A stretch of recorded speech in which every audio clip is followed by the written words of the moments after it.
One particular trend I've really seen pick up steam and grow significantly in size and presence in recent years are these sorts of pseudo-supernatural online communities, and within many of them, a tendency, largely but not exclusively among young adult women, to embrace the look and language of a sort of modern witchcraft, one explicitly tinged with the politics of third-wave feminism.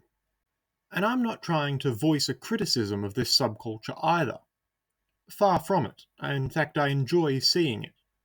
And what I find particularly interesting about this decentralized online community is how many of its members, many of them being self styled witches, have embraced a sort of performative and quite literally ritualistic magic as a means of self confidence building and social bonding.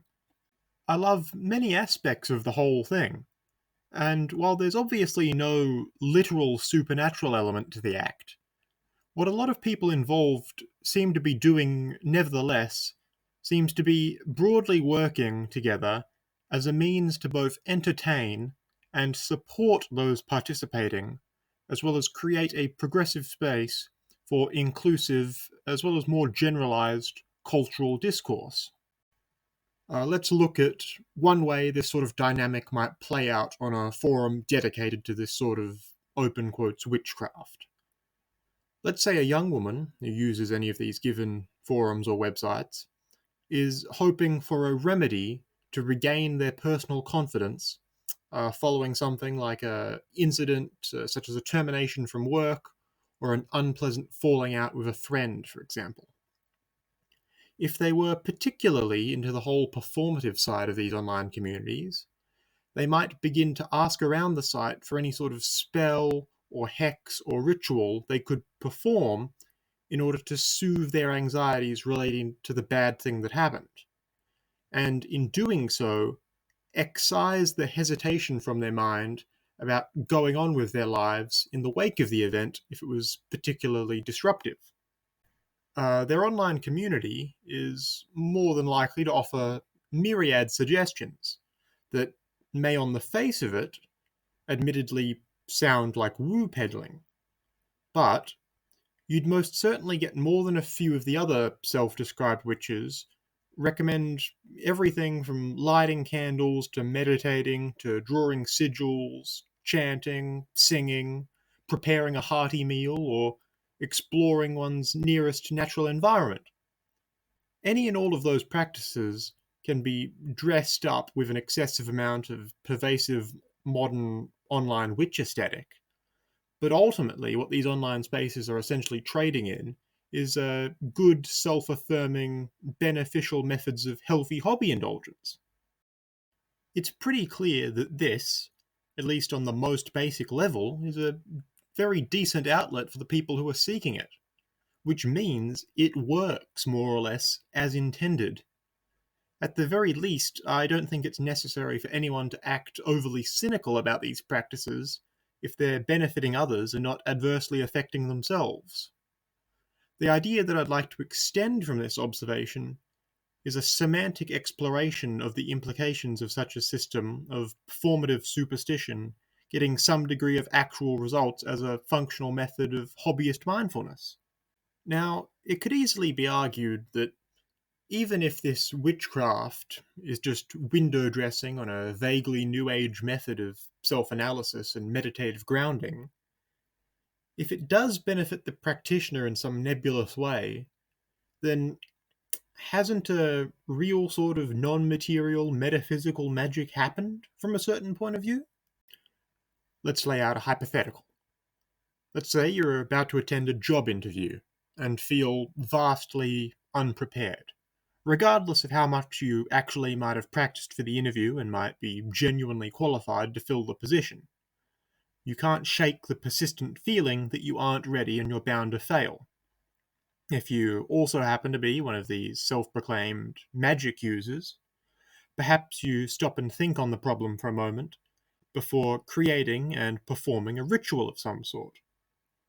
Let's say you write out the phrase, "I am prepared to succeed in this interview," or perhaps something a bit more dramatic, on a piece of paper in Middle English or Vulgar Latin or some other language you think feels suitably imposing for the job, and you burn the paper while, say, staring into the flames. Then, having done this, you head off to the interview feeling infinitely more confident, and you ace all the questions asked of you, impress the recruiter, and you get the job. Now, while this is just a fictitious example for the sake of argument, it's entirely within, and even on the moderate side of, the vast spectrum of issues you see reported on the likes of these neo-witchcraft websites. And despite the act of writing out your open quote spell on the paper and burning it having no capacity to physically affect you whatsoever, such a token move could still empower the self to overcome the mental barrier which was preventing you from measuring up to your real ability. It's like inducing a sort of self-conscious placebo effect. But nevertheless, it would still be correct to say that chanting those magic words or whatever changed the outcome. And of course, this job interview example is just one very specific made up hypothetical. And the same effect could just as easily be delivered to fulfill any similar need, using any other sort of performative ritual too.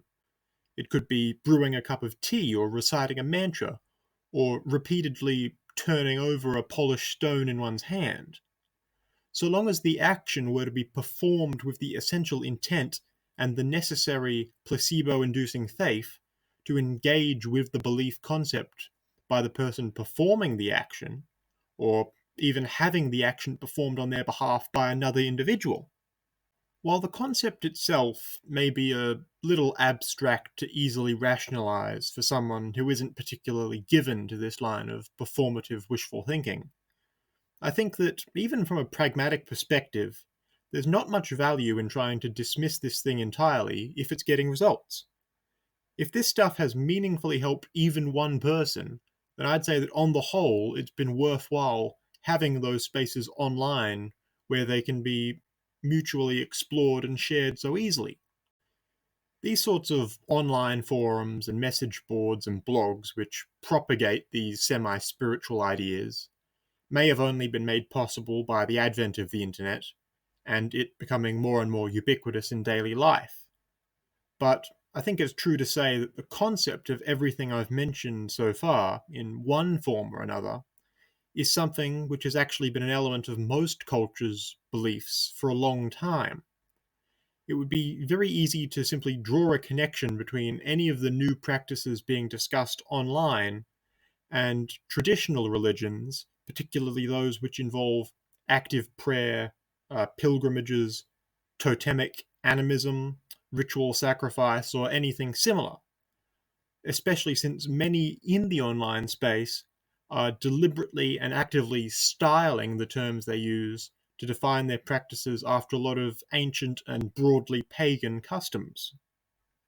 For the sake of illustrating my point further, I think this sort of performative contemporary witchcraft even has analogues within mainstream Western Christian thought. Aspects of each are fulfilling the same role for the participant in providing a balming means of providing the sort of metaphysical self-assurance and a social space in which to engage with it. Hymns are comparable to incantations. Prayers are spells, Eucharistic communion is another form of performative offering, and so on. You could suggest that something like a funeral or a wake is a ritualized rite by which people ameliorate their grief. The concepts I've touched on here are already being used as a means of existential affirmation by a very wide range of people in as many different ways, essentially. Even among those who most sincerely and genuinely believe in the capacity of this largely collaborative and collectivist online neo-shamanism, I imagine that they're only looking for some sense of grounding. And perhaps it's not perfect, but if it works for them, it's working enough. The whole open quote magic system, at its most abstract level, is essentially a cure for an onset of cosmic nihilism with an esotericist flavor to it, where one is gets out as much as they put in. And I won't argue with affirmative results, nor can I blame anyone for seeking an innovating hobby or an outlet either. In my book, the Tumblr witches are all right. With all that said, thank you for listening. My name's Card. This is Card Posting. Thank you for listening. Goodbye, and until next time, have a lovely day.